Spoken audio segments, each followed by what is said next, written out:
Good afternoon, everybody. My name's Anne Anderson, and I'm talking to you from still relatively sunny Hampshire, and I'm hoping that you are coping with isolation. To try and cheer you up, I'm going to talk this afternoon for a few minutes about the arts and crafts movement. Many of you have been very kind over the years and have invited me to your society to talk about William Morris, but this afternoon I'm going to concentrate on the Compton art pottery. Compton is a small hamlet just outside of Guildford. Some of you might have already visited. You'll find there a remarkable chapel by Mary Seton Watts, and then there is a gallery devoted to her husband, England's Michelangelo, George Frederick Watts, and finally the artist's village, as it's now referred to, includes his home, Limersleigh, Lima being the old medieval name for a painter. Mrs. Watts was one of those Victorian Lady Bountifuls that felt that she had to do good. And so she wanted to set up a rural craft industry to help the local inhabitants of Compton.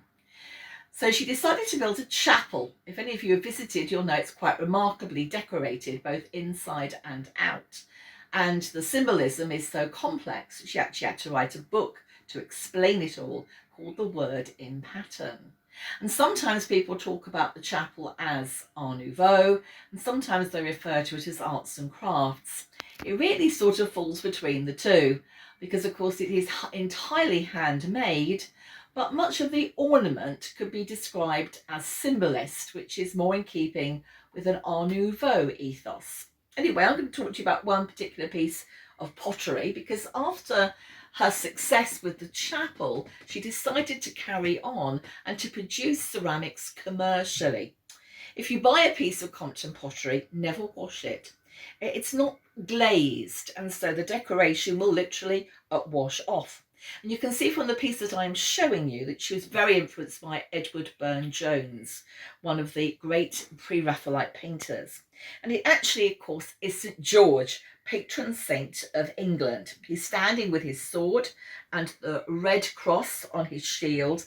And there is a sort of dragon that you can see behind him and at his feet. And he was one of her favourites because obviously, as patron saint of England, he represented heroism and gallantry. And Mrs. Watts was very keen that art was to improve her villagers in Compton. And essentially, she saw art as having a moral and social purpose. It is also, as you can see, rather beautiful.